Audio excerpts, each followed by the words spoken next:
guys, welcome back to Bibliophile Reads. I'm Courtney and today you're joining me for my January wrap up. If you're new here, thanks so much for popping in. Take a look at my other content on the channel to see if this is a channel you want to subscribe to. I do bookish things, e-reader things, and would love to have you join the community. If you are a returning viewer, thank you so much for coming back. This is the first wrap up of 2025, and so I'm excited to share what I read. If you want to know week by week, check out my weekly vlogs. I either do a weekly wrap up or a vlog for the whole week, depending on how much time I have. And so I always talk about the books more in depth, but in here I'm just going to tell you which books I read and a little bit about them. This month was like a great kickoff because obviously we're all in January trying to like reset our lives. And so some of the plans that I had for this year have already shifted, as they do. So originally I had decided I was going to track my books a few ways. I was going to use the Hobonichi Cousin Techo planner. And I liked that planner. I was influenced by TikTok when I had TikTok, and I started sort of tracking that way. I also thought I was going to track digitally, and that has changed. So once I started getting into the Hobonichi, I realized that I was going to have a ton of pages left over that would have nothing on them. And so I decided to go with the Amanda Rach Lee planner. Now last year I did pick up the Doodle planner, the undated one. However, I'm not a super doodly person and I don't have a lot of ideas for creativity. So the great thing about this one is that it's pretty much all set up for you. All you have to do is fill in the blanks and there you go. So this is what I'm using to track my books. It's also a really great time just like to zone out and watch a show, listen to an audiobook, whatever, and color in the sections or write down the information. So as I'm tracking, what I track is what I read each day, and then what I end up rating that book when it's complete. Or no, not what the rating is, but just when I do complete the book. And then this also has like a habit tracker, a mood tracker. I need to finish that for January. But then as I finish books, I have an HP Sprocket and I print off pictures of the book and write a little blurb about the book on the day that I finished.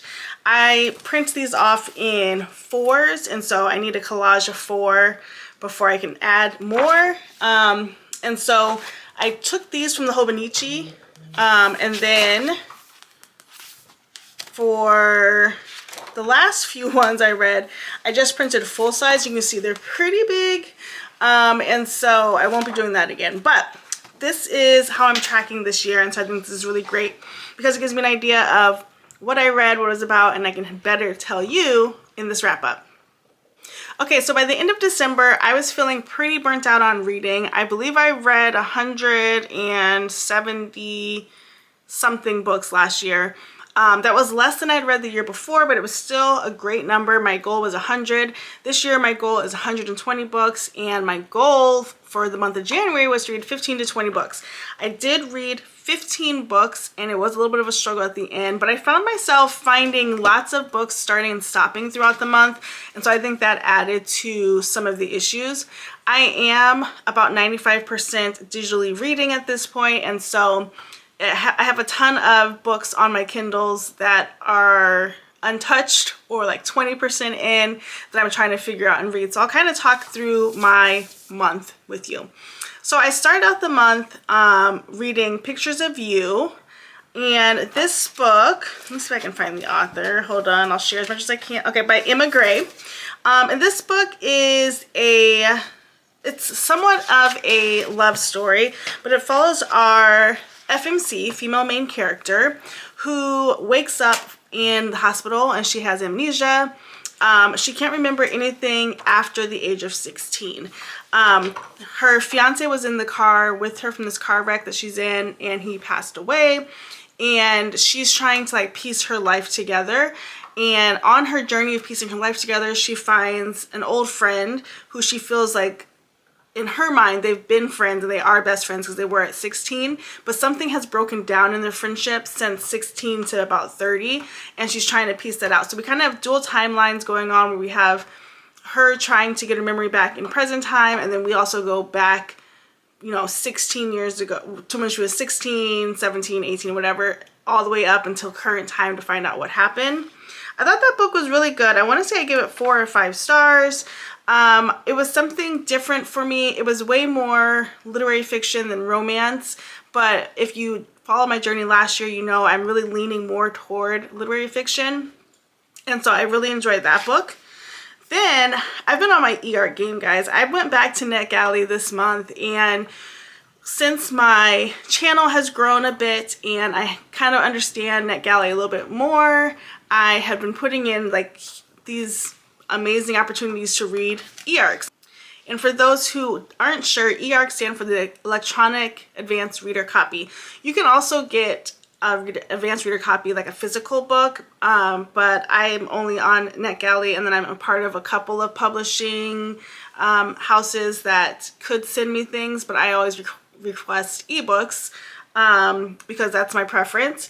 But I was so surprised at the eARCs I have been approved for this month. I'm so grateful to that platform because it's amazing. I'm grateful for you guys for supporting my channel, because they definitely do look at your social media accounts to see like, is it even worth giving you the eARC? So the first eARC I got, I was so excited. I got It's a Love Story by Annabelle Moynihan. And obviously this book doesn't come out. I'll put the date down below. But this book, I'll just give you the general synopsis, follows our FMC who works at like a production company, and she's basically is the person who finds scripts and tries to option them into a show. Well, she's hit sort of a dead end, and her nemesis at work is excelling as one would, and she is tasked to sort of get a project up and going. She finds one and she tries to sell it by saying that she knows a famous musician from high school, and she can get him to put a song on this TV show or film, and that will make it go viral with amongst everybody. Everybody will love the movie or show. And so in reality, she hasn't seen the musician in plenty of years, and they didn't end on the best terms, and so she heads east with her nemesis is there too. They go together, and trying to find the musician. In the midst of this, they're staying with her nemesis's family, and things kind of unfold from there. It is a romance. Obviously, it's called It's a Love Story, so they will fall in love. But I really loved the writing style. I really like Annabelle Moynihan's writing in general. I think she does a great job. The last one I read that I really liked was Nora Goes Off Script. So if you haven't read anything from her, that's a great one. And so that one was, I believe that was a 5-star. Then I was kind of struggling a bit because I was reading Spark of the Everflame, and I tried to read it and tried to listen to it a couple of days, and I couldn't get past very far. I'm not clued in yet to what's going on. So if you have read that book, comment down below and tell me like, what am I missing? Then I got so excited. I got approved for an eARC of the book The Romance Rivalry by Susan Lee. She's written The Soulmates and The Name Drop, and she writes stories about Korean main characters and that perspective. And so in this story, we have a romance brewing between, again, 2 sort of enemies from high school who end up at the same college. I don't want to spoil it because it hasn't come out yet, but just know it's a very sweet romance. It's full of angst, love, enemies, and it is all things sweet. I highly recommend it. Try not to be too elusive, but also like I want to respect the content.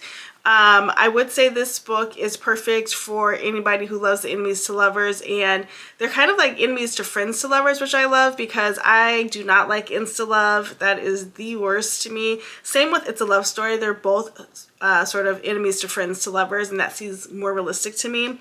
Romance Rivalry is definitely set in college, so we're seeing younger people, 18, 19-year-olds trying to figure out things and working together, and so I loved that.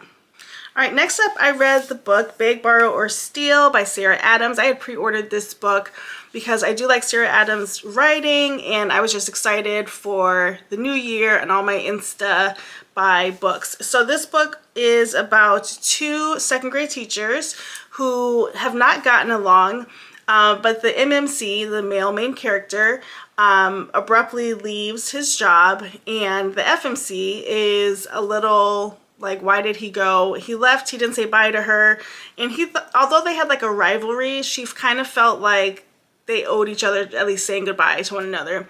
And so he's gone for like a few weeks in the summer. He had originally moved with his fiance, and then he comes back to at the end of summer basically, and no longer is engaged, and he's in the house right next to our FMC, and they kind of poke pranks at each other, and they you know, they still dislike each other. They're very open about that.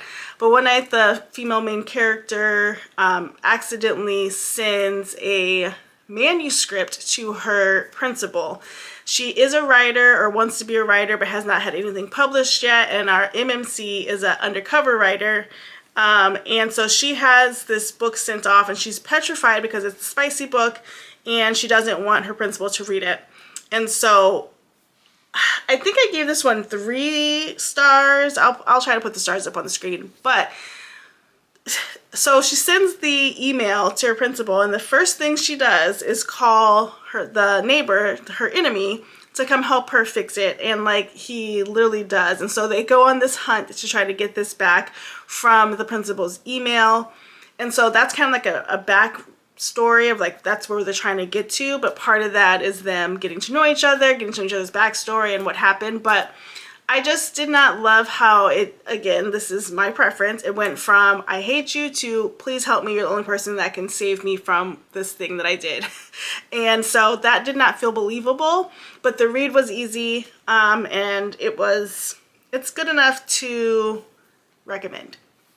All right, next up, I read Babysitter's Club number 66. I won't go too much into that, but I am rereading Babysitter's Club from the first book. I started not last June, maybe about 1.5 years ago now, and I'm on book 66. I just pop them in when I can, and I have reread them over the years, and so I am kind of skipping ones that I just read because it's kind of redundant for me.